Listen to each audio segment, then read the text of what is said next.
Hey baby, how are you today? I'm fine. Oh, are you sure? Yes, why? Well, you just seem to be being quite short with your answers. I just wanted to make sure that you were okay. Yeah, I'm good. Are you at home? Why do you want to know? I just know that it's your day off today, and I was wondering what you were doing. I thought maybe I could get off work a little bit earlier and maybe come see you and we could go out or something. Maybe have a date night. Oh, well, I'm not at home, so I don't think that we can do that. Oh, where are you? Out. Out? Anywhere specific? No, I just wanted some time alone. Really? Are you sure that's what you're doing?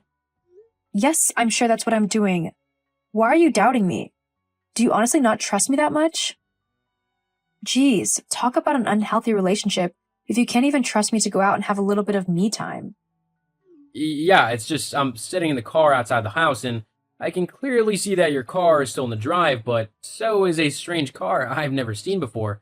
And forgive me if I'm wrong, but we didn't have any handyman workers or whatever kind of people coming over today that I know about. So, whose car is it?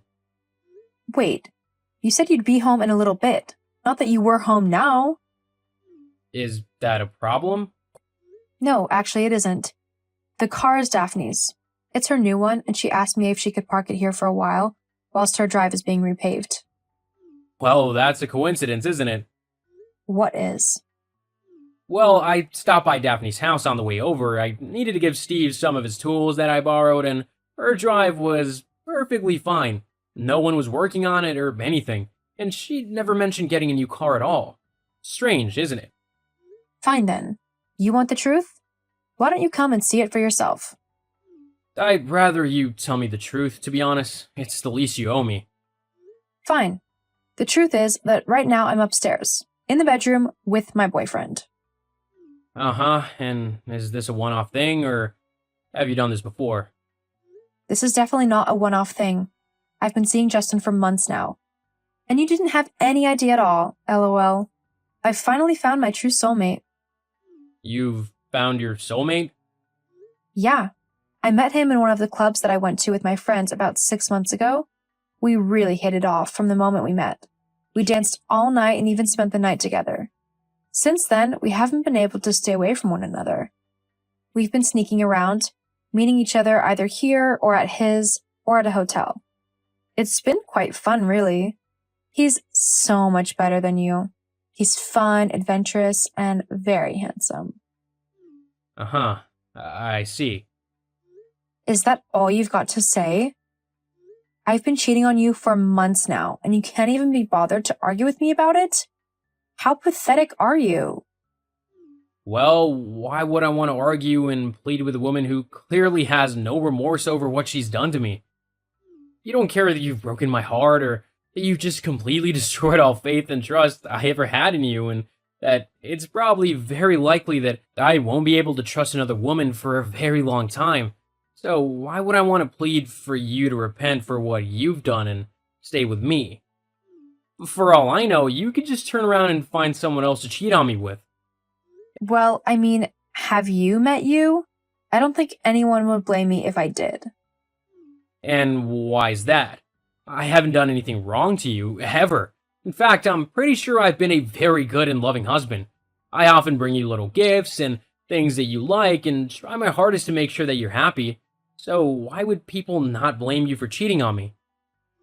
Well, yeah, you might do all of that, but let's face it, it's quite a sappy thing to do. Huh?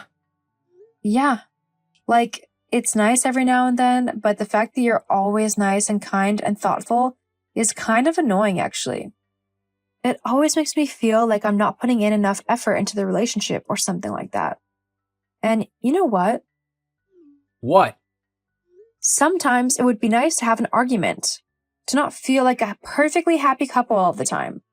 It just gets so boring. I can't deal with it. So, because you can't deal with the fact that I'm a good person and a nice husband, you decided to cheat on me? Would you rather I argue with you over the smallest and stupidest of things? Constantly berating you and never putting your feelings and thoughts first? Because that's just something I can't do. I'm a nice person and I like to spoil my wife because I love her. I don't want to be arguing with her all the time. That just doesn't sound like a good or healthy relationship to me. And it's definitely not something that I would want to be a part of. And that's what makes you so boring. I need some fire in my relationship. Someone who will challenge me. You're just not that person. So I had to go and find someone who would be able to do that for me. Whether you like it or not. Well, then, good for you. I'll chuck all of your stuff in the front yard tomorrow for you to come and get it. As for right now, you and your boyfriend can get dressed and get out of my house. Like, right now. Huh? What do you mean, your house?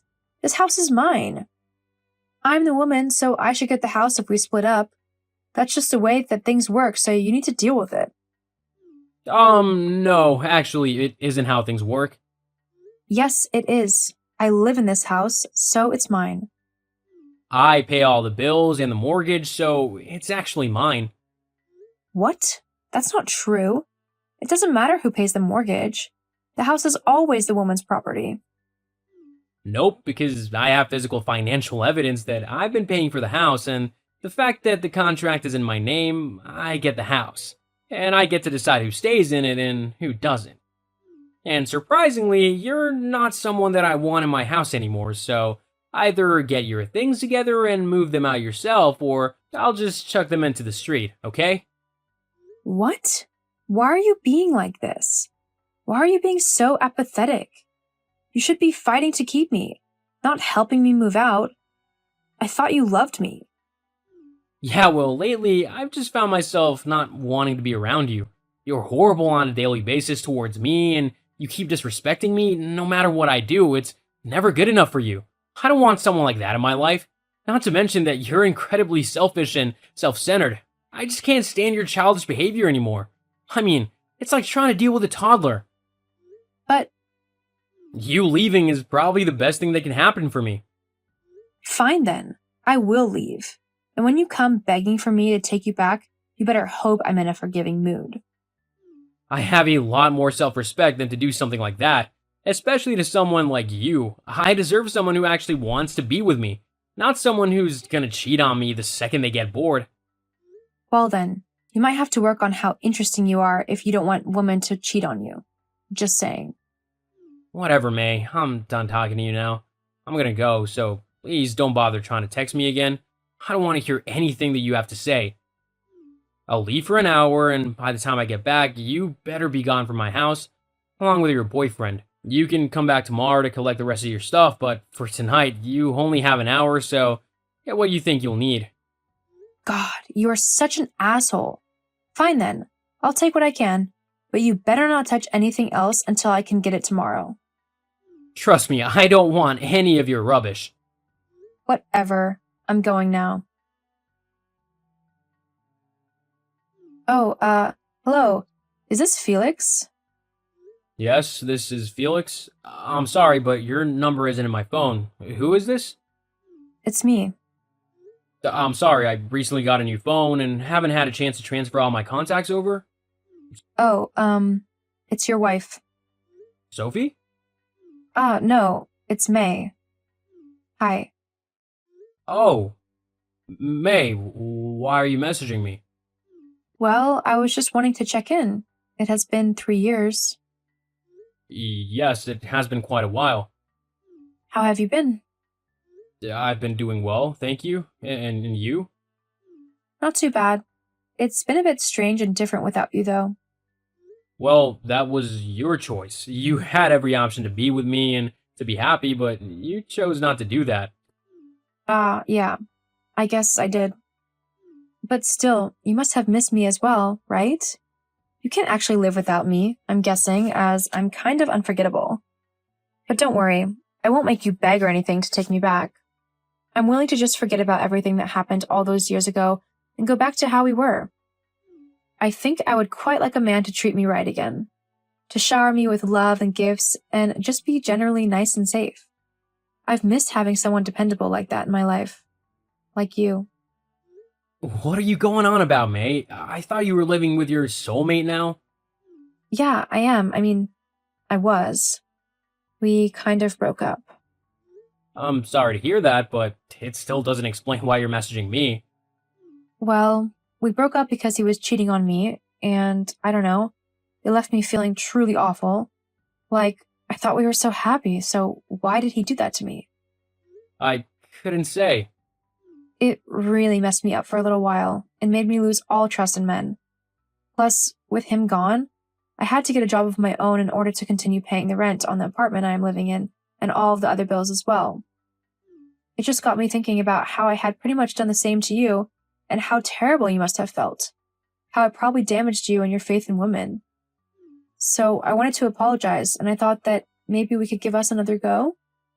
Yeah, I mean, I hear you're doing really well in your work as well, and that you've been promoted to a really high position in the company. Obviously, I know that this means that you're being paid quite a nice wage. So with your salary, we could have a lot of fun and make up for lost time. Plus, I would be able to quit my job and go back to being a housewife again. I was much happier doing that than I am working in this fast food place. So, what do you say? No thanks. Huh? Come on. You can't say that we didn't have a good time together. It felt like we were in love. So, at least let's give it a chance. Sorry, I'm a married person. Huh? What do you mean you're married? How could you do that to me? Do what to you? We weren't even together for the last 3 years. That doesn't matter. You should have waited for me to come back, if I chose to, and pinned over me for the rest of your life, not gone and married some other woman. Besides, how is it even possible that you're married? I don't remember signing any divorce papers. That means that your marriage is not legal. I'd send the papers to you within the first 3 months of finding out you were cheating on me. You signed them all saying that you didn't want to be married to such a sap anyway. It's not my fault if you forgot that you did that. No, that's not fair. It doesn't count. May, after all these years, you still haven't changed. You don't care about me or my happiness, you just want someone to pay your way through life whilst you do whatever you want. I don't want to get back together with you, and I never will. I'm incredibly happy now, and I've even married someone new, so there is no chance that I'm going to ruin my relationship with her for you. She's amazing and sweet and really great. I'm not going to mess that up. Not to mention that she loves the fact that I bring her little presents and that I'm a loving and kind husband. She thinks it's one of the best things about me, actually. But what about me? You've got what you want, don't you? You're free to live your life without the annoyance of an annoying husband and his two kind ways. You can do whatever you want, whenever you want. But I've changed my mind. I don't want that anymore. It's boring and lonely. Well, that's your problem, I'm afraid. I've moved on. I suggest you try and do the same as well. But no other man that I've been with these last few years has even come close to treating me the way that you did. They don't get me little gifts just to cheer me up if I've had a bad day. They don't get me flowers just because they thought they looked pretty and that I would like them. And they definitely don't seem to care about what I'm feeling if I'm not feeling my best. They just tell me to stop being so moody. I want our relationship back. You lost that relationship with me the moment you made the choice to actively go out and look for another man to cheat on me with. I know my worth, May, and I know that I deserve to be with someone who appreciates what I do and how I treat them. You simply couldn't appreciate me, so you just lost me. That's all there is to it. Now, I'm gonna go, May. Please don't contact me again. Goodbye, May. After that, May did try to contact me again, and she even messaged my wife over social media, but we both told her to stop harassing us lest we get the police involved, and that she would never have a chance to get back together with me again, as me and Sophie were happily married and plan on staying that way for the rest of our lives. Not long after that, May stopped messaging me, and I haven't heard from her since. The last I heard, she was still working at the fast food place. As for me, I'm happily married and adore my wife. She's honestly the best thing that has ever happened to me, and I count myself incredibly lucky to have met Sophie when I did. Our relationship is going strong, and we're even expecting a baby. I honestly couldn't think of anything better in life than to have a loving family who I can shower with love for the rest of my life. It just goes to show that you should never take those you love for granted, as you never know what you might lose if you're not careful.